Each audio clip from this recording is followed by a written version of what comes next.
All right, well, hello, good afternoon. Ladies and gentlemen, the Premier League trophy. Thank you very much. First off, my name is John Weinerth. I'm with my colleague Andy Elker with NBC Sports Next. I want to thank Kate, Robbie, Miriam, the rest of the Premier League team for setting this up. If you get nothing out of this discussion or talk today, you got to hang out with the Premier League trophy for 20 minutes, so it's worth something. But we're certainly excited to talk about what the landscape looks like. I think myself, including probably everyone in this room, right, we've had a unique opportunity to view this through a number of lenses, whether that's player, as a parent, as a fan, a spectator, an administrator. Professionally, I've been very fortunate to see it from a number of different vantage points. Whether that was a sports marketing agency, we did the NFL punt, pass, and kick activation. We created Diamond Skills, which then became Pitch, Hit, and Run for Major League Baseball. Spent a number of years running indoor soccer, inline hockey facilities throughout the Midwest. So essentially, we were selling times and league play, along with 10 years as the CEO of one of the youth soccer state associations for Southern California, with a lot of powerful youth club brands really marketing themselves well. And you could really see where all of this has been heading over the last 20 years. And then this role currently, we get to spend it in the cross-section of sports and technology. So it's been an exciting time. There's been a lot of investment that has come into youth sports in the US, certainly over the last 20 years. I would say the next 3 to 5 years are going to dwarf that, specifically in the next couple years in terms of investment. So we'll kind of jump right in here. So where are we headed over the next 20 minutes? We'll try and keep it pretty high level, really size of the market, state of the market, what were some of the impacts we saw coming out of COVID, where we fit, and where we think it's really headed at some very kind of high level overarching points.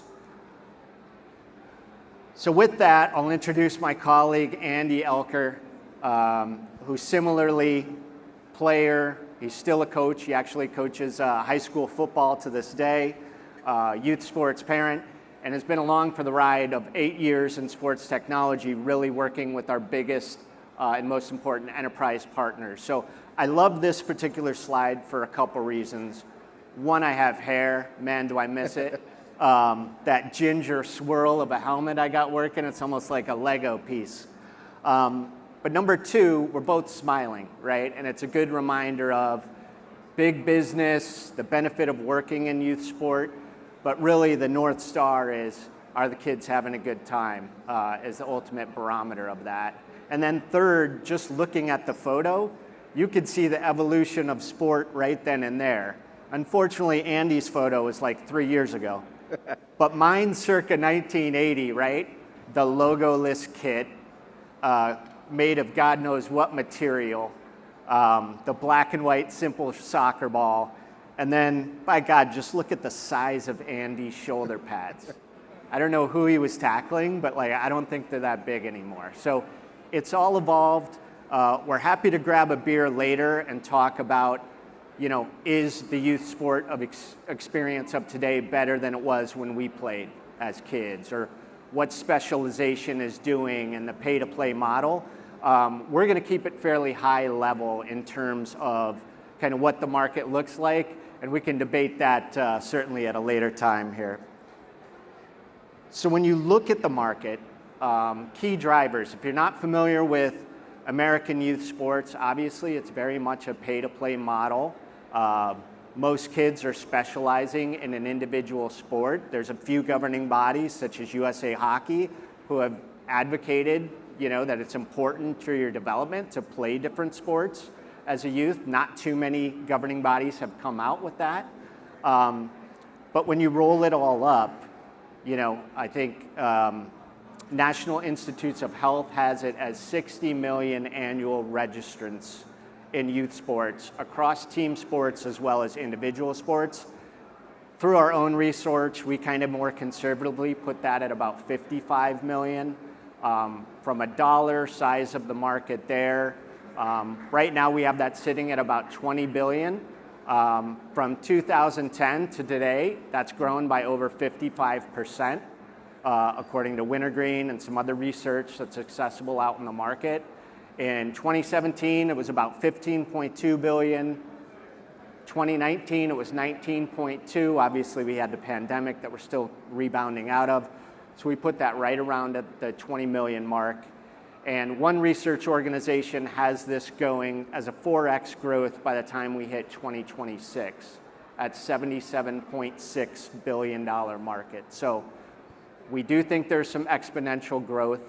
Obviously, you've got the 2026 World Cup, potential of maybe hosting the Women's World Cup in 2027, followed by the LA Olympic Games. So the investment's going to continue. The growth is going to be exponential.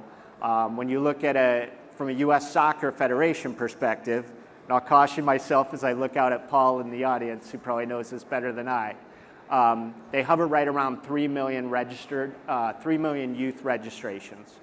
So you've got 2 million, give or take, coming from U.S. youth soccer in the 54 state associations, U.S. club soccer, who's had some good growth coming out of the pandemic as well, at about 600,000, give or take. And then the rest coming through AYSO, Say Soccer, USSSA. So if you love acronyms, American Youth Sports is the place for you, believe me. From a club perspective, from our data, we show that, you know, if it's 10 teams or more, we think there's about 7,500 soccer clubs that would fit that kind of 10 teams or more. That's likely debatable depending on different research out in the market. Average spend for a parent based on the Project Play and Aspen Institute, it's about $693 per player. We see that skewing a bit higher in the sports of certainly soccer, hockey, as well as volleyball. It's typically a little bit higher spend, at least from what we see coming through the pipe here. So if we pivot to state of the market, kind of where it's at, what are some of the key drivers, what were some of the things from COVID impact? We throw out 2020, that entire data set doesn't count. I mean, all we were doing was working with organizations to help them provide refunds to their families. But by and large, our 2021 numbers reflect a pretty strong bounce back in a core team sports. And what core team sports in our world, it's soccer, volleyball, hockey, baseball, softball, football, and lacrosse are essentially the 7. So we're not out of the woods. The recreational part of the game certainly took the biggest hit and is going to be a harder climb, but we do think that the rebound has been, not only reflects pent-up demand, but has actually eclipsed our last full data set, which we consider in 2019. The other thing is fragmentation is certainly a thing within U.S. youth sports. Soccer takes it to another level. And you know, obviously with U.S. soccer pulling out of the Development Academy, it made for interesting times early in the pandemic because it was like an alphabet soup of new leagues, not only MLS Next, but the Girls Development Academy, the ECNL doubling down on the boys' side.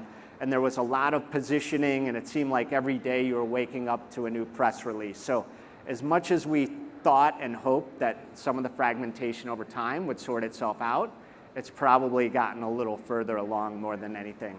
The biggest blow, volunteerism, right? As a country, it's kind of a dying breed. People's commodity is time, and they don't have enough of it. So it's fewer and fewer people are putting their hand up to volunteer to coach, to referee, to run youth sport. So that was already on a decline. The pandemic certainly just provided an accelerator in a lot of respects there. The next piece, technology and data. Those that had paid staff, those that had a good grasp on their technology stack, their data, ways to engage their families, were able to push the pain out a lot further, right? From families saying, why do I continue this monthly payment of club dues?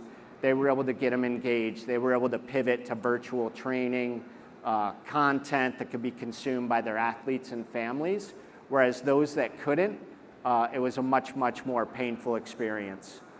And then the next one is acceleration. While it was a quiet time, no one was playing youth sports for a good 18 months. There was a lot of activity within the PE space, whether that's Susquehanna with their investment in Soccer Shots and their growth of the franchise model. RoArc made some investments in youth enrichment brands, along with many others. So we think that's a little bit of a leading indicator of what's to come in terms of future consolidation. And the last point, state of the market, is that things continue to shift what we call more hyper-local. You know, the decisions at the club level, less influence from the governing bodies to an extent, and like authority influence continues to shift to the club, to the league, what they know, where they go locally, and those groups making business decisions that are in the best interest of that organization. So I'm going to turn it over to Andy just to talk a little bit about where we fit in, where some of our data and demographics, some insights that we can share out with you. Awesome, thanks, John. First, if I stand up, I apologize. John mentioned I'm a high school coach. I'm usually standing on my feet, running around, walking around. John, I'll do my best not to swing my left arm over this way. So in the back of my mind, that's all my wife is telling me right now. So who we are, right? NBC Sports Next. Obviously, you can see within the slide that's on the screen, NBC Universal falling underneath Comcast with NBC Sports underneath that. We're a subsidiary of NBC Sports. So what has occurred is within NBC Sports Next, kind of the digital and consumer brands and products that were under NBC has now fallen into what has now been branded NBC Sports Next. What it's allowed us to do, though, is not only work better cross-functionally and provide better insight for marketing and product, really to innovate for the youth sports market, but ultimately it's allowed better opportunities and alignment with the partners that we represent. There's, you know, John mentioned the core sports that we represent. There's a few that are on the screen here, with whether it's the Olympics being a large piece, whether it's golf, whether it's football, volleyball, or ultimately and most importantly why we're here today with the Premier League as well, and really just allowed us to collaborate across functionally, working in partnership with those organizations and those sports to provide the most value as possible. What the actual placemat and the brands look like within NBC Sports Next, you know, there's really three core pieces. There's betting and gaming. On the fantasy side that falls into betting and gaming, some of you might have been familiar in the past with Roto World, which is now NBC Edge. On the golf side, it's actually quite interesting. So I don't know how many of avid golfers we have in the audience here today, but at some point somebody, if you're an avid golfer, has used Golf Now probably to book tee times. Golf, historically, what we've seen is already went through this consolidation into the market, not only on the technology side of things, but maybe most importantly also within the golf courses themselves, kind of being rolled up into larger organizations. The golf side, Golf Now, now represents over 90% of all online tee times that are booked in the country. Also taking the first venture, as you see, with Golf Pass. So with Golf Pass, most recently with the partnership with Rory McIlroy, being able to really provide value through the, you know, whether it's the video on demand, the subscriptions. There are over 200,000 subscriptions annually now in the country. So really been great to be able to focus and have conversations with a team that's already went through what we're seeing in the rest of kind of the ball and stick sports in the country. And then lastly, the side that I represent, the youth and recreational sports side of things. So continued focus with our safety business and our risk management and NCSI, continued focus on the competition side of things, whether it's with AES, the volleyball side of the business that we represent within the competition space, also within Tourney Machine, which has a priority focus with, you know, really the customer experience through their mobile application for tournaments, events, for those ball and stick sports, including soccer. Go Motion and Team Unify. What we really see is this growth, especially over the course of the last several years, of programming for lessons and class-based tools, and really a need not only from facilities, but honestly, I think most importantly with the amount of franchises that are coming into this space, the need for them to be able to provide a tool for their local franchises to be able to run their programming. And it's really, it's been an accelerant this last year and this last 2 years, just the amount of franchises we've seen come into the space and the needs that they have, really kind of catching up to the rest of the market that we've seen the last 5 years in just traditional youth sport organizations. And the last two here are Sports Sign Up Play and Sports Engine as well. So really representing over 35% of the soccer market under Sports Engine. This has been a consolidation of several different platforms from League Athletics to SI Play and the traditional Sports Engine. Not going to take too much time and go through the stats that are on here. Everybody can kind of see what's on there. The two that I want to point out is, when John talks about who we represent, we're talking about the 45,000 organizations across sports, as well as the over $2 billion that we process on an annual basis. To me, those two stand out because it's a large responsibility that we have, right? Not only from a security standpoint, but also just from a responsibility to the sport itself. We represent a large share of the market, and we want to make sure that we always provide a customer experience that matches kind of the dream and the goals that those parents do have. Who we are, so just a quick glimpse into kind of the demographics that we represent. Average age 36 to 55, number of children 2. I can speak directly, it's how many I have in my family myself. 75% are college level educated or above. John mentioned something earlier about just the amount of time to volunteer as well. We see it skewing largely on working mothers as well, and I think just as far as the amount of time that we have, I think a big piece has gone into not only the amount of time that people have, or maybe the lack of time that they have nowadays, but also what I would say is what they're asking for. And because of the limited time that they have, what we hear is that they're asking for a better experience. They're asking for things to be streamlined. They're asking things, quite honestly, to be simple. They want things delivered to them. They want it directly to them. And if you go back up to the 36 to 55, what I think is also occurring is we have a transition in the marketplace right now where we do have younger parents that are coming in that grew up with technology, that expect things just done differently and delivered differently and a better experience. The last piece on here, the 125,000, 150,000 annual income, not to kind of take it on a negative tone, but I think what that shows is that there's a part of the market that's not being represented. I think there's a part of the market that's being kind of forgotten, and I think there is a responsibility of everybody that's here today and everybody that's just in the space to make sure that that space isn't forgotten. When we talk about those urban areas, that we are providing the same value and the same benefits to those areas to ensure that all kids have a chance to be able to participate in sport.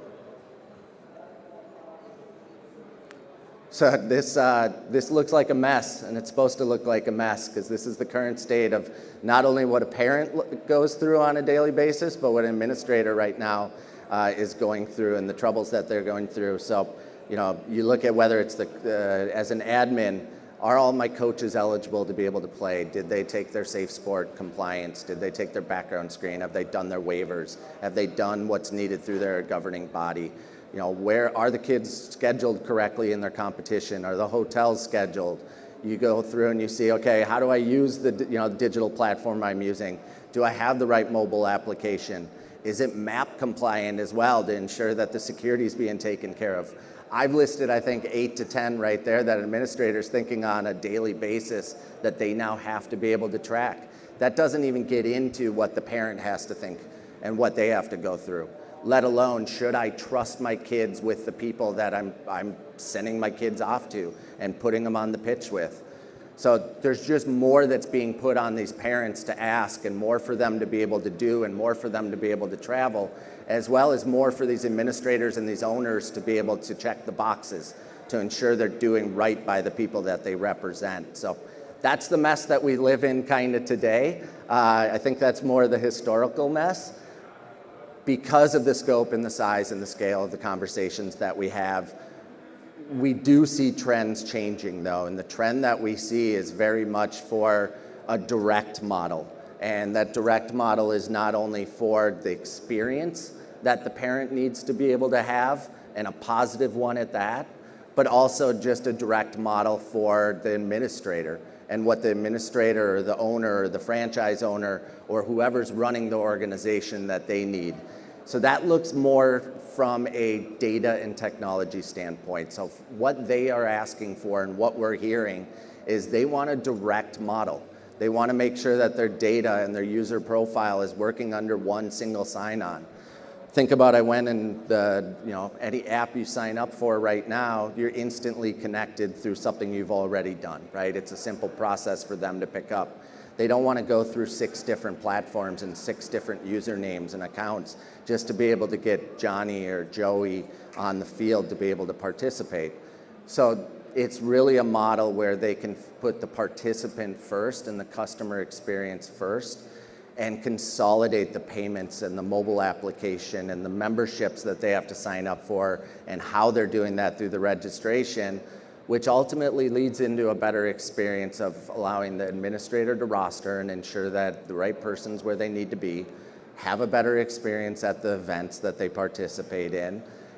And then for a lot of people in this room, what does that look like then to be able to promote and provide visibility? And when I say promote and provide visibility, I'm talking about sponsorships for the organization, right? How do I take all of that data? How do I make sure that that data is clean? How do I utilize then that to be able to grow my organization?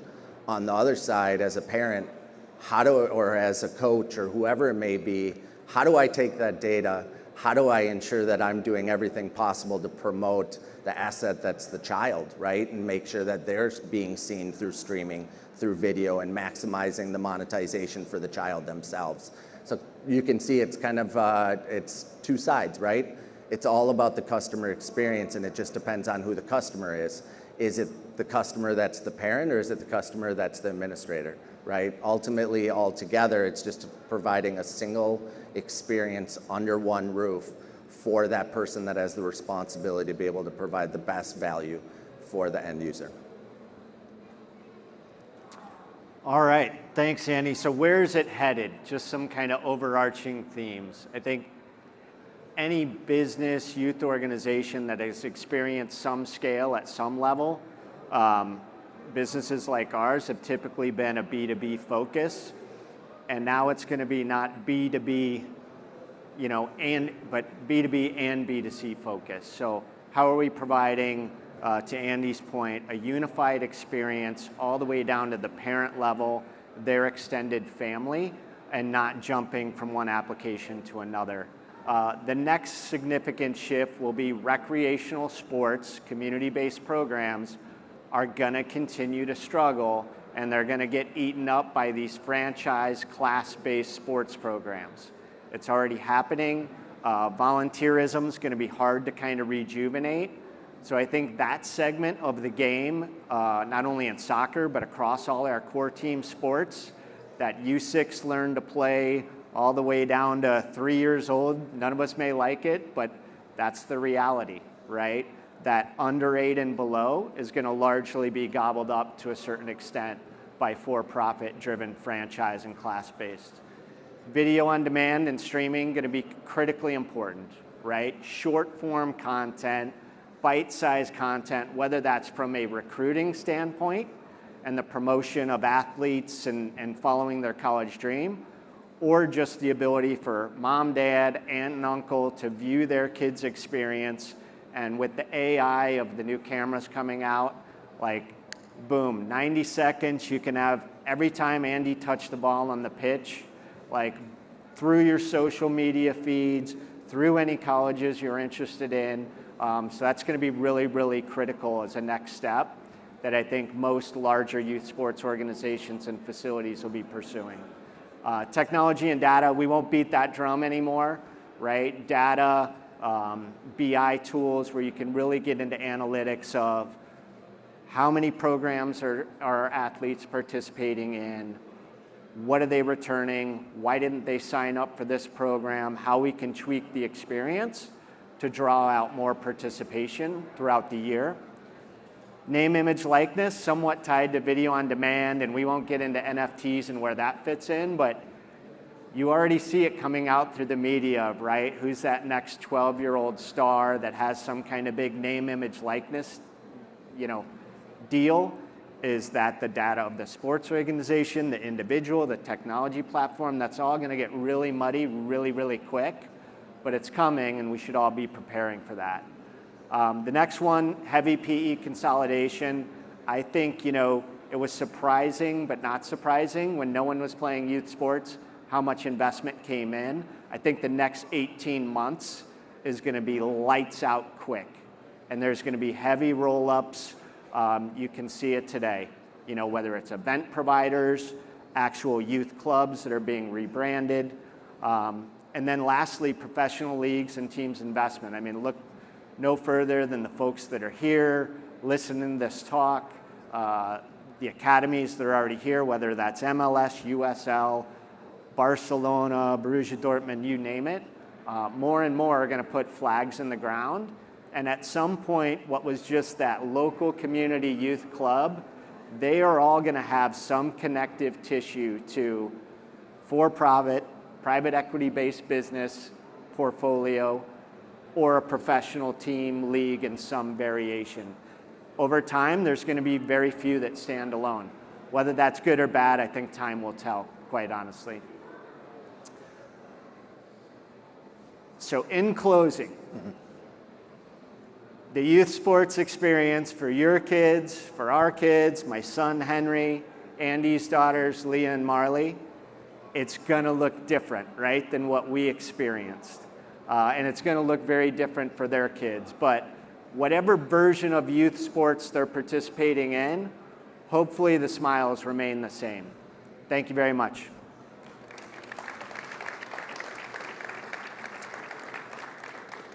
And we're happy to take any questions if there's any in the audience.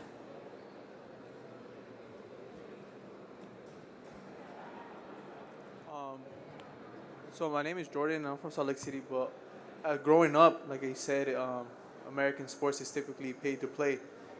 So how can you still make a profit while making it affordable for kids that can't, or don't have the resources to actually, pay to play? Yeah, great question. Quite honestly, the haves have to do more. You've got organizations like U.S. Soccer Foundation, their mini pitch program. I think they're going on over 100 installs. The ability to convert unused tennis courts. The USTA wouldn't like us saying this, but those are sitting empty in urban areas, right? It's already, the infrastructure's there. It's chopping out the poles, putting in lights if they don't have them. And so everyone plays a part in it to make it more affordable. It's become big business. We're kind of putting some flashy numbers and things up in lights, but I think quite honestly, those that are invested have to do more to get into those communities, subsidizing programs, sending in coaches to do camps and clinics. I think you'll see big groups like Premier League and others stepping up in ways we haven't seen before, but I think it's going to come down to that, and eventually, the clubs that are sitting out in the nice, shiny, big suburbs of Irvine, South Bay, wherever, have got to make it part of their mission to reach in and influence the game in those communities. Add all that up, I think that's hopefully going to make the biggest difference.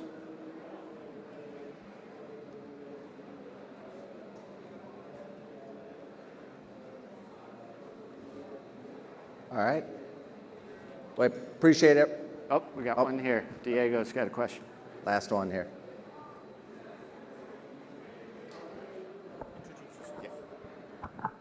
Diego Bocanegra here. Sorry. Yeah, John, obviously I've seen you and your path and how it's gone from your Cal South days and here. What do you see your biggest role in technology, in kind of piggybacking on that question, in helping some of the have-nots? Obviously, technology is a lot more accessible with everybody's got a phone. Everybody takes that with you.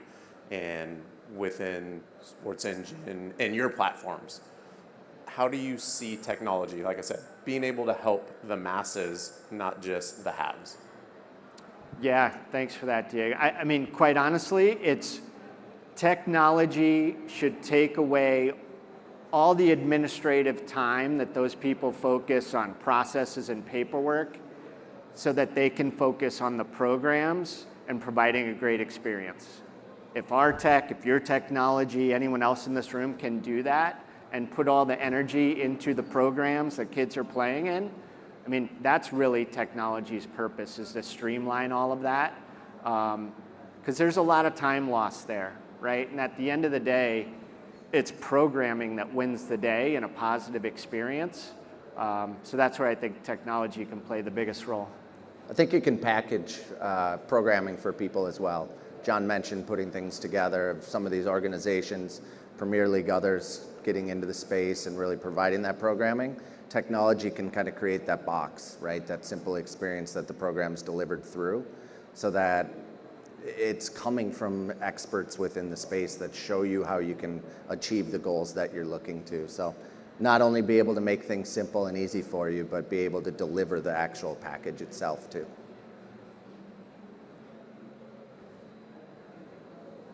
Cool. All right. Thank you very much.